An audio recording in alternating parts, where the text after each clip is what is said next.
সম্মানিত ভিউয়ার ও সুপ্রিয় শিক্ষার্থী, আসসালামু আলাইকুম।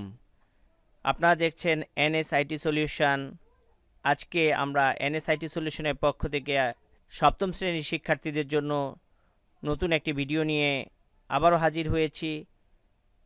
সুপ্রিয় শিক্ষার্থী, তোমরা এখনও যারা আমার এই চ্যানেলটি সাবস্ক্রাইব করো নাই, আমার এই চ্যানেলটি সাবস্ক্রাইব করে আমার এই চ্যানেল আপলোড করা ভিডিওগুলো সবার আগে পেতে পাশে থাকা নোটিফিকেশন বেলটি অন করে দিবে।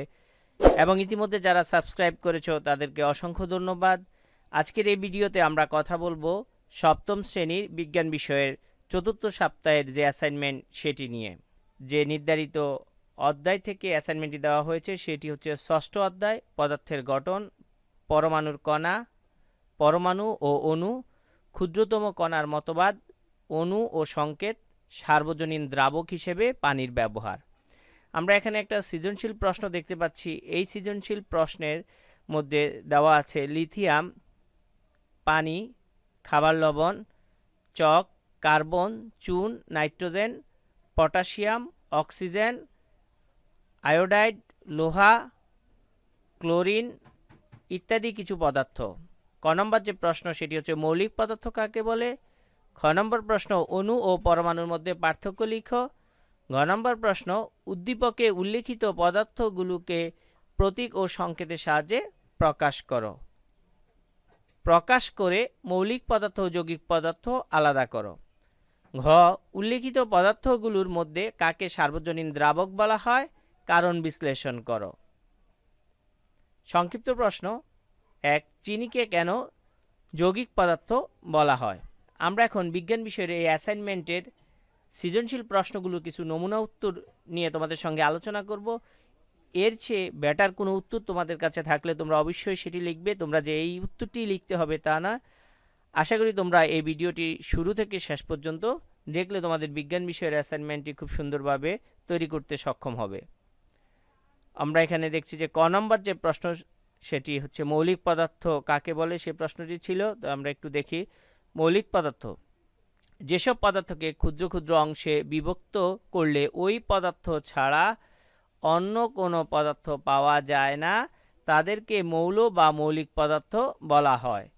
যেমন একটি মৌলিক পদার্থ অক্সিজেনের অণু দুইটি একই রকম অক্সিজেন পরমাণু সমন্বয়ে গঠিত। এ পর্যন্ত 118টি মৌল চিহ্নিত হয়েছে, যার মধ্যে 94টি প্রকৃতিতে পাওয়া যায়, বাকি 24টি কৃত্রিম উপায়ে তৈরি করা হয়। তা আসলে মৌলিক পদার্থ হচ্ছে ওই সকল পদার্থ যাদেরকে আমরা ভাঙলে বা বিশ্লেষণ করলে ওই পদার্থ ছাড়া অন্য কোনো পদার্থ আর পাওয়া যায় না। অর্থাৎ মৌলিক পদার্থ ভাঙলে শুধুমাত্র ওই পদার্থই পাওয়া যাবে। আমরা এখানে যে খ নম্বর যে প্রশ্নটি ছিল যে অণু ও পরমাণুর মধ্যে পার্থক্য লিখো, আমরা এটারও কিছু নমুনা উত্তর এখানে আলোচনা করব। অণু ও পরমাণুর মধ্যে পার্থক্য রয়েছে, নিচে এদের মধ্যে পার্থক্যগুলো তুলে ধরা হলো। অণু, পরমাণু।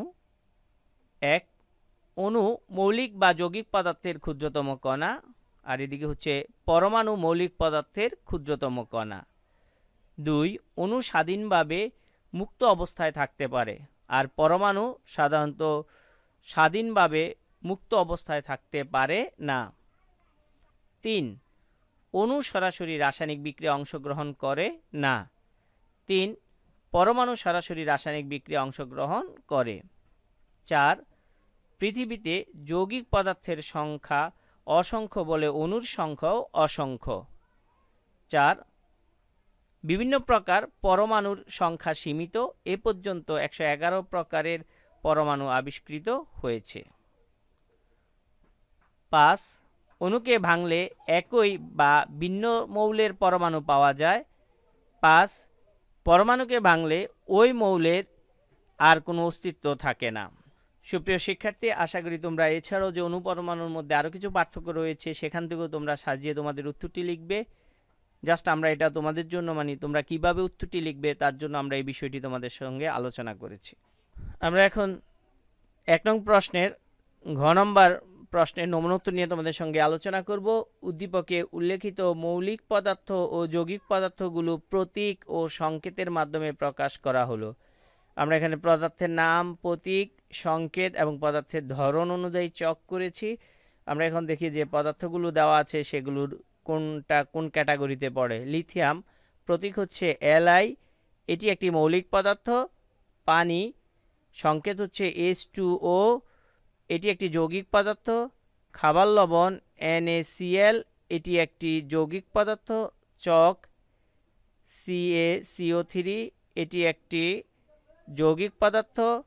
কার্বন প্রতীক হচ্ছে C, এটি একটি মৌলিক পদার্থ। চুন সংকেত হচ্ছে CaO, এটি একটি যৌগিক পদার্থ। নাইট্রোজেন N, এটি একটি মৌলিক পদার্থ। পটাশিয়াম K, এটি একটি মৌলিক পদার্থ। অক্সিজেন O, এটি একটি মৌলিক পদার্থ। আয়োডাইড I, এখান থেকে একটি ইলেকট্রন কমে যাওয়ার ফলে মাইনাস চিহ্ন হয়েছে, এটি একটি মৌলিক পদার্থ। লোহা Fe, এটি একটি মৌলিক পদার্থ। ক্লোরিন Cl, এটি একটি মৌলিক পদার্থ। আমরা এখানে যে পদার্থগুলো দেওয়া আছে তাদের আমরা ক্যাটাগরি অনুযায়ী তাদের সংকেত লিখলাম এবং প্রতীক লিখলাম এবং এদেরকে আমরা আলাদা করলাম। আমরা এখানে আবার একটু দেখি যে বিষয়টা, সেটা হচ্ছে পানির যে সংকেতটি ছিল সেটা হচ্ছে আমরা সেটা H2O দিয়ে আমরা এখানে সংকেত লিখেছি। খাবার লবণ সোডিয়াম ক্লোরাইড, আমরা এটা সংকেত লিখেছিলাম। চক ক্যালসিয়াম কার্বনেট, আমরা চুন সেটা হচ্ছে ক্যালসিয়াম অক্সাইড, এটি হচ্ছে যৌগিক পদার্থ। এখানে 1 নং প্রশ্নের সৃজনশীল প্রশ্নের ঘ নাম্বার যে প্রশ্নটি ছিল, উল্লেখিত পদার্থগুলোর মধ্যে কাকে সার্বজনীন দ্রাবক বলা হয় এবং কেন? 2 বা ততোধিক পদার্থের এমন মিশ্রণ যেখানে পদার্থগুলো নিজ নিজ ধর্ম বজায় রেখে একসাথে সূক্ষ্মভাবে মিশে একটি সমসত্ব এবং একটিমাত্র দশা সম্পূর্ণ মিশ্রণ উৎপন্ন করে তাকে দ্রবণ বলে। মিশ্রণের যে উপাদানটি ভৌত অবস্থা নির্ধারণ করে তাকে দ্রবণ বলে। সহজে আমরা বলতে পারি যেসব পদার্থ অন্য পদার্থকে দ্রবীভূত করতে পারে তাদেরকে দ্রবণ বলে। আর কোনো পদার্থ যদি অজৈব বা জৈব প্রকৃতির পদার্থকে দ্রবীভূত করে তবে তাকে সার্বজনীন দ্রাবক বলে। উল্লেখিত পদার্থগুলোর মধ্যে পানিকে সার্বজনীন দ্রাবক বলা হয় কেননা এটি অধিকাংশ অজৈব যৌগকে দ্রবীভূত করতে পারে। খাবার লবণ, ফিটকিরি প্রভৃতি অজৈব পদার্থ কক্ষ তাপমাত্রায় পানিতে দ্রবীভূত হয়। এছাড়া পোলারিটি সম্পূর্ণ জৈব যৌগসমূহকেও পানি দ্রবীভূত করতে সক্ষম। চিনি, vinegar, spirit, vitamin C, glucose প্রভৃতি জৈব পদার্থ পানিতে সহজে দ্রবীভূত হয়। এ কারণে পানিকে সার্বজনীন দ্রাবক বলা হয়। আসলে এখানে আমরা যে বিষয়টি দেখলাম সেটা হচ্ছে পানি মূলত যে কোনো পদার্থই হোক, জৈব এবং অজৈব প্রকৃতির পদার্থই হোক না কেন, সেটাকে সে সহজে দ্রবীভূত করতে পারে। এজন্য পানিকে সার্বজনীন দ্রাবক হিসেবে আখ্যায়িত করা হয়। আমরা এখন দেখব সংক্ষিপ্ত যে একটি প্রশ্ন ছিল তার নমুনা উত্তরটা কি। এখানে সংক্ষিপ্ত প্রশ্ন ছিল চিনিকে কেন যৌগিক পদার্থ বলা হয়? মৌলিক পদার্থকে রাসায়নিকভাবে বিশ্লেষণ করে অন্য কোনো বস্তুতে রূপান্তরিত করা যায় না, কিন্তু যৌগিক পদার্থকে রাসায়নিকভাবে বিশ্লেষণ করলে এক বা একাধিক মৌলিক পদার্থ পাওয়া যায়।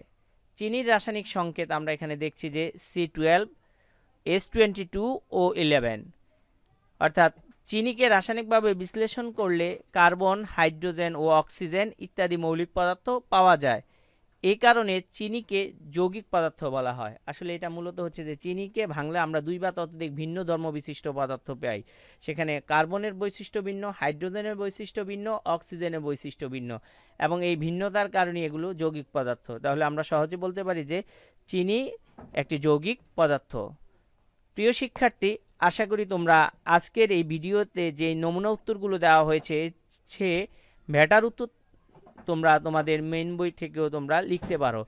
তোমরা এই উত্তরটি যে লিখতে হবে তা না, তো তোমরা এখনও যারা আমার এই চ্যানেলটি সাবস্ক্রাইব করো নাই, আমার এই চ্যানেলটি সাবস্ক্রাইব করে আমাদের এই চ্যানেলে আপলোড করা নতুন নতুন ভিডিওগুলো পেতে সবার আগে আমাদের সাথে থাকো এবং যারা ইতিমধ্যে সাবস্ক্রাইব করেছো তারা ভিডিওগুলো লাইক, কমেন্টস এবং শেয়ারের মাধ্যমে অন্যদের কাছে ছড়িয়ে দিবে।